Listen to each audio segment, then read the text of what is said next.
The Arizona Coyotes are back in action as they face the St. Louis Blues in the second game of a back-to-back.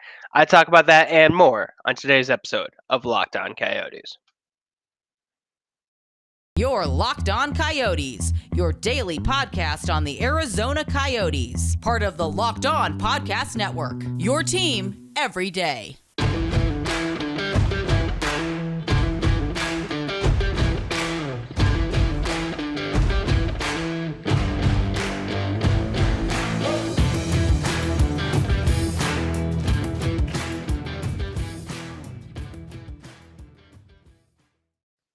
Hello, everybody. Welcome to today's episode of Locked On Coyotes. I'm Carl Pavlock. Just going to be me today. Wanted to talk to you about yesterday's game, preview today's game. Fortunately, wasn't able to get Robin on the podcast for this one, so just going to be me. Before we get started, I do want to thank everyone for making Locked On Coyotes your first listen of the day. And I also want to let you know that today's episode is brought to you by BetOnline. BetOnline has you covered this season with more props, odds, and lines than ever before. BetOnline, where the game starts. So first, wanted to just talk a little bit about last night's game. The Arizona Coyotes beat the Chicago Blackhawks 3-2 in overtime. Shayne Gostisbehere with a crazy overtime winner on the power play. You love to see it. It is the first win that the Coyotes have had since the loss of Clayton Keller. I know that feels like, you know, depending on how much we've talked about it, it either feels like not that long ago or forever ago. Uh, to me, just because every single time I've talked about the Coyotes with people, either on the podcast or writing on Five for Howling, or just in general talking to people, I've brought up the Clayton Keller injury. So it feels like it's been a very long time. Looking at my calendar, it just occurred last Wednesday. So not too bad. But there was a real question of who is going to do everything for the Coyotes without Clayton Keller, because they are without one of their best players. They're without a lot of their best players because they also do not have Lawson Krause, who probably doesn't get enough attention, but also has been missing since last week. Big penalty killer, also a significant part of the offense.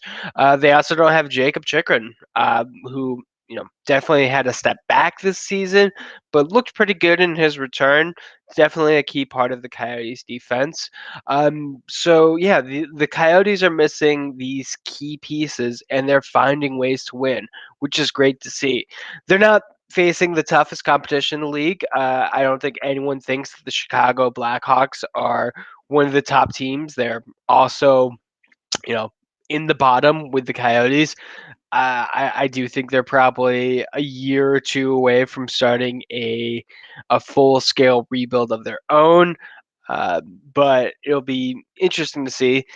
Until then, though, they're not exactly a team that you want to take lightly. The Chicago Blackhawks are full with a lot of aging players who were around for their cup wins and who have, started to slow down a little bit as they get older.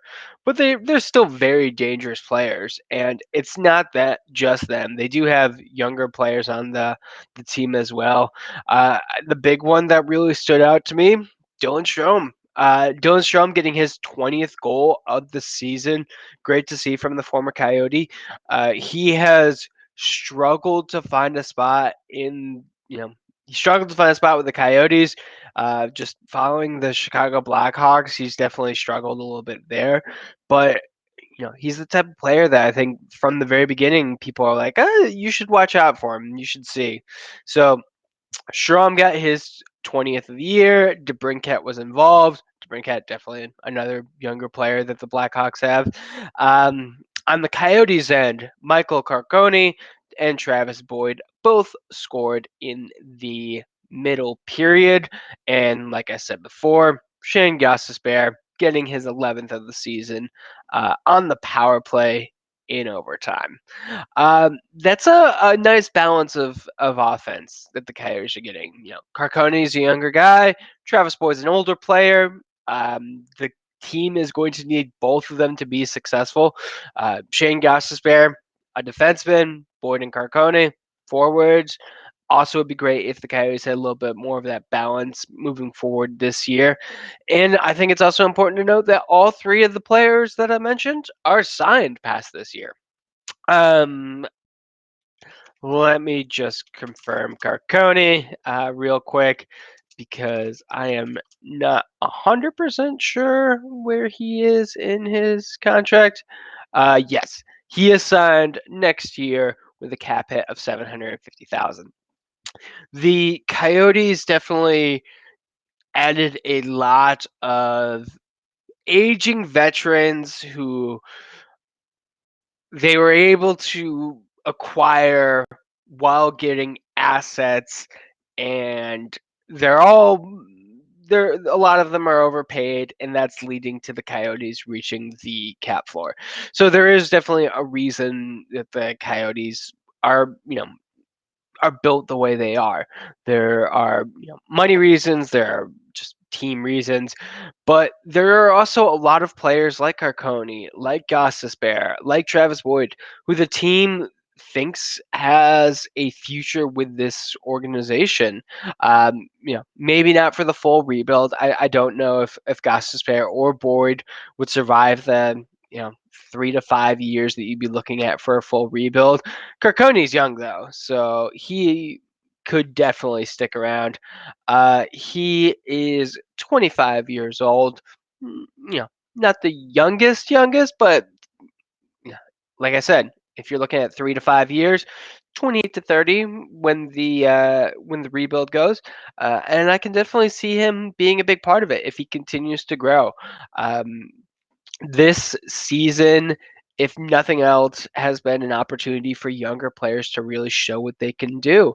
And I think Carconi, you know, he is definitely a piece of that. He came up from the Tucson Roadrunners. He had a solid year with the Roadrunners. 24 goals and 17 assists in 48 games. This year, uh, 2 goals, no assists in 9 games played with the Coyotes. So, definitely some adjustment there, but he is showing kind of what he can do. And is he going to be with the team moving forward? I can't say for sure, but he is making a case for himself now, and as long as he keeps doing that every single game, like we'll keep talking about him. Anyways, that's enough about last game. Like I said, great win, 3-2 overtime win for the Coyotes. I do have a couple of quick messages from our sponsors, and then we are going to talk about today's game. And that message is from our friends at Built Bar. And that's, have you tried the Puffs? If not, you're missing out on one of the best tasting Built Bars. The Puffs are the first ever protein infused marshmallow. They're fluffy, they're marshmallowy, they're not just a protein bar, they're a treat, and they're covered in 100% real chocolate. The puffs are a fan favorite with some incredible flavors. You have the yummy cinnamony churro, coconut marshmallow, and then my favorite, the banana cream pie. All so good, you're gonna find one that'll be your new favorite. All Built Bars, including the puffs, are covered in 100% real chocolate. They're also low calorie and high protein. So if you're the type of person who likes to have a candy bar every once in a while, just replace it with a Built Bar. They're better and much fewer calories, much less sugar, and just an all-around tasty treat. What I want you to do is go to built.com and you can use the promo code LOCKED15 for 15% off your order.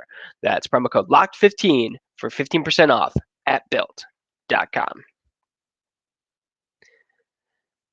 And we're back. Carl Pavlock with Locked On Coyotes. Again, just going to be me for today. Hopefully, we'll get Robin back on the podcast tomorrow. Just didn't really work out today, but wanted to talk to you about the upcoming game. But after you're finished checking out this podcast, why don't you go check out Locked On Now, available on the Locked On Network. Another great podcast for you to listen to, and gives you some great up to the minute NHL information.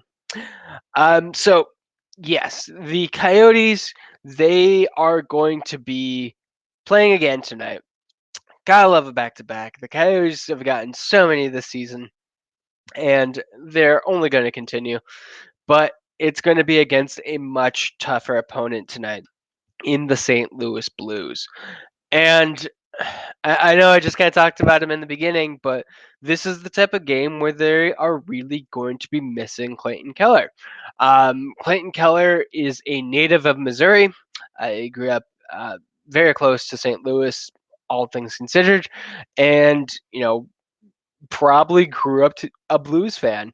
And like we have seen so many players before, like Dylan Strom last night, players often give their best games against their old team or their hometown team, and we saw that game in and game out with Clayton Keller.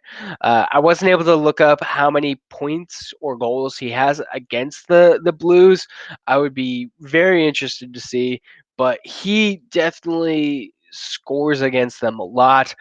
He was a major part in the Coyotes winning the 7-game series, if you want to call it that, last year against the Blues when COVID kind of just wreaked havoc on the schedule, and the Coyotes and the Blues ended up playing each other for 7 straight games. Really fun time. Coyotes won that series, and definitely Clayton Keller stepped up and was a big part of that. And if you're the Coyotes, you have to know that Keller has been a big part of the game plan for St. Louis for a long time. Like I've brought up before, he had a ridiculously long Ironman streak going, so he has been playing these games a lot. And not only was he the best player for the team in almost every game, the Blues were the team that he played the best against. So they're really going to miss out on that. It's going to be another situation where everyone is going to need to step up, because it's going to take more than just one person to replace a player like Clayton Keller, and that's not even counting players like Lawson Krause and Jacob Chikrin, who are also still out, and even some of the smaller contributors, JJ Mosier, Christian Fisher. Like, the team is missing a lot of people, so they are definitely going to need everyone to kind of step up and show what they can do. I was impressed with Hudson Fashing's game against the Chicago Blackhawks. It would be great to see him get have another strong game tonight. But we also have games like, or players like Michelli, Yannick, um, the previously mentioned Carconi. Like, I know he scored yesterday. Why not get another one today? It's not like he is going to get in trouble for scoring too many goals. I know people think that the Coyotes are tanking, and they absolutely are, but tanks are always about the way the team is constructed. They're not, the players on the ice. So Carconi does not need to worry about scoring a bunch of goals if he can. I'm sure the team would love to see it, to love to see him take that kind of next step. But we're also going to need big games from some of the older players as well. Like, there's a reason that the roster is filled with veterans, not just for cap reasons, although that is definitely a big part of it. The veterans are also very useful in providing leadership. Last week when I talked to Patrick Brown, like, the I thought Kessel was going to be a big part moving forward, for the rest of the season, and just kind of providing leadership, because he knows what to do. He's been around a locker room for plenty of time, uh, you know, years and years, across multiple, you know, solid organizations. He won 2 Stanley Cups. We need a player like him to kind of show what he can do. I don't think he necessarily did very much against the Anaheim Ducks. The team looked just generally overplayed, and throughout that one, he got really heated at the end, and was kicked out following the Zegras Terry Beagle altercation. Um, and that was probably the most noticeable he was yesterday.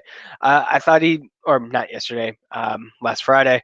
I thought he was a bit better, against the Blackhawks, but still didn't really make his mark known.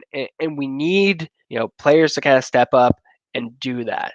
I should note that this will be the it was announced that Prosvetov will be making It's not his debut. He's already played this season.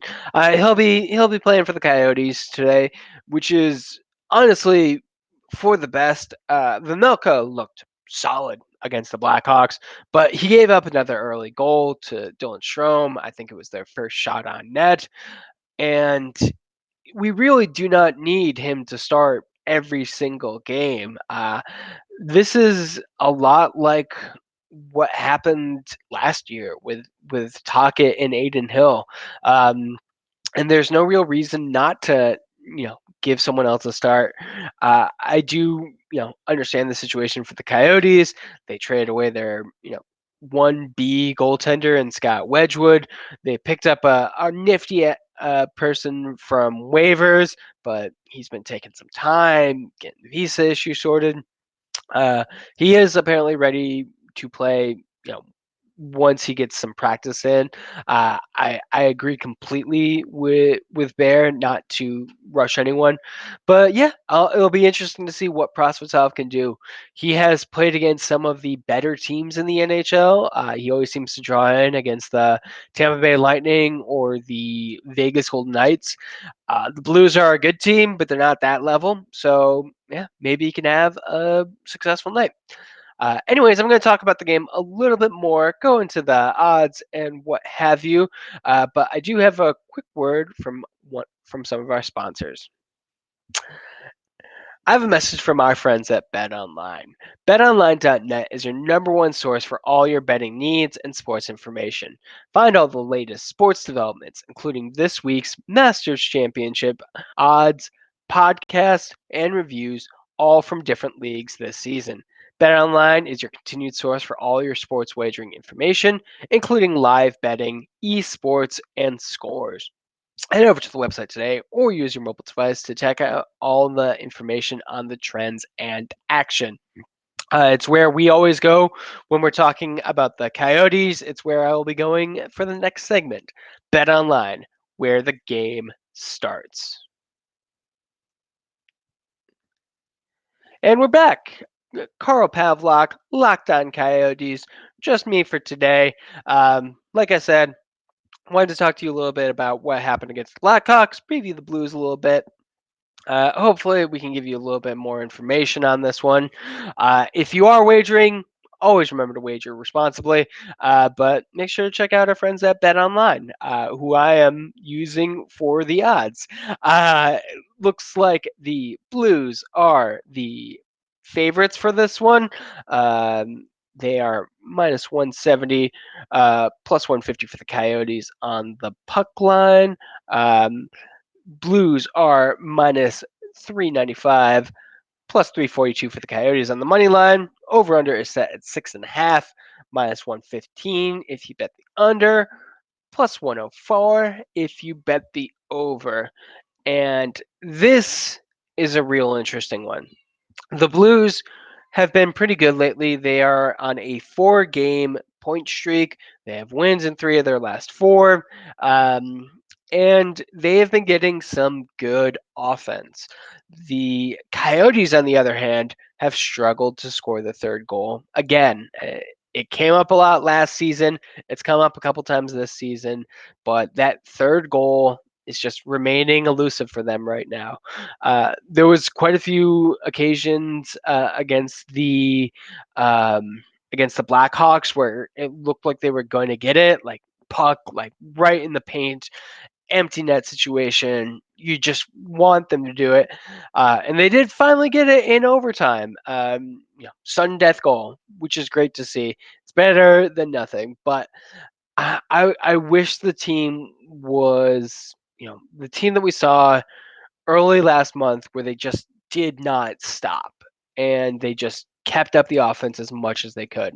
Uh, that was definitely, you know, uh, an unusual circumstance. The Coyotes haven't played like that the rest of the year, and they're not going to likely play like that again. Many of those key players are injured now, so I don't see the Coyotes having an easy recovery.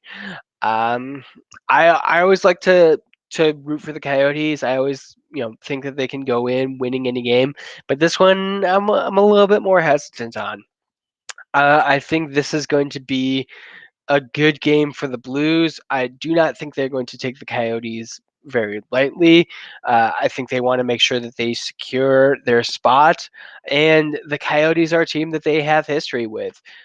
We always talk about how rivalries really develop in playoff series because when you're seeing the same team over and over again, that's when you really start to not like each other, and that's a big part of rivalries.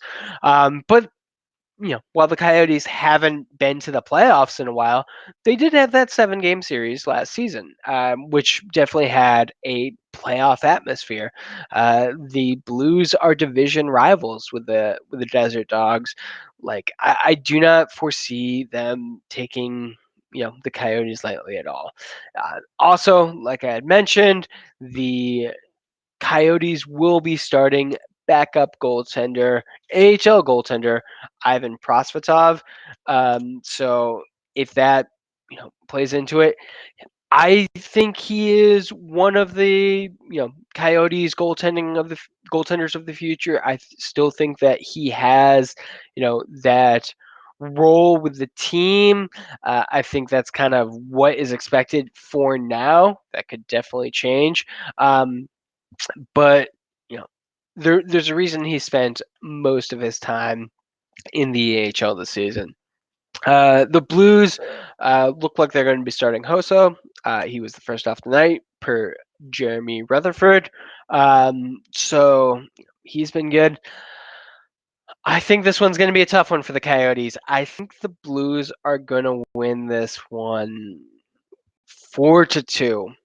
So definitely, you can bet on the Blues if you're following my advice. I would probably bet the under, just because I don't see the Coyotes necessarily adding too much to the point total. I can see the Blues scoring a couple goals, but I don't think it's going to get 7 between the two. You never really know though. The Coyotes, have momentum. They can definitely be, a good team today. We have seen them come out and play some great hockey. I thought they looked really good in the second period against the Blackhawks, which fortunately I wasn't able to talk too much about. But if they can play like that for a full 60 minutes, who knows? They can definitely have a chance. But I really just don't think that that's very likely. Like I said at the top of the segment, if you are gambling, make sure to gamble responsibly. I would also recommend checking out, some blue side of things. The Coyotes are definitely in a not great situation right now in general, but that doesn't mean that the Blues are automatically, going to win this one. It's possible they're dealing with some stuff of their own. Uh, doesn't look like it, just from what I've seen in writing about the game and not talking about the game. But you never know. There's potentially problems building under under the surface, and I always want you to have the most information, you know, especially if there's money involved. And if you are looking for more information, I do recommend giving Locked On Fantasy your next listen. The hosts are Steele Rodden and Phil, Flip Livingston, and they can help you become the expert of your fantasy league. It's free and available wherever you get your podcasts. Uh, this we will hopefully be doing a recap of the game tomorrow, Robin and myself, and then we do have an episode coming up later this week, part of our Grow the Game series. So definitely make sure to keep tuning in for that. If you like what you heard, make sure to like and subscribe. We are available wherever you get your podcasts, including on YouTube. So you can see my cat jumping into my lap on YouTube. Follow the podcast wherever you follow podcasts. You can follow me at Carl Pavlock FFH on Twitter. Uh, Twitter for the podcast is LO_Coyotes, also on Instagram and Facebook. Thank you so much for taking the time to listen today. Thank you for making us a part of your Coyotes journey this season. It hasn't been an ideal start to the rebuild in a lot of ways, but we're surviving. We're almost through. And there's definitely plenty of, bright spots that we've seen. Anyways, thank you so much for taking the time. Hope you guys are staying safe out there. Hope you're staying healthy. And don't forget to howl on.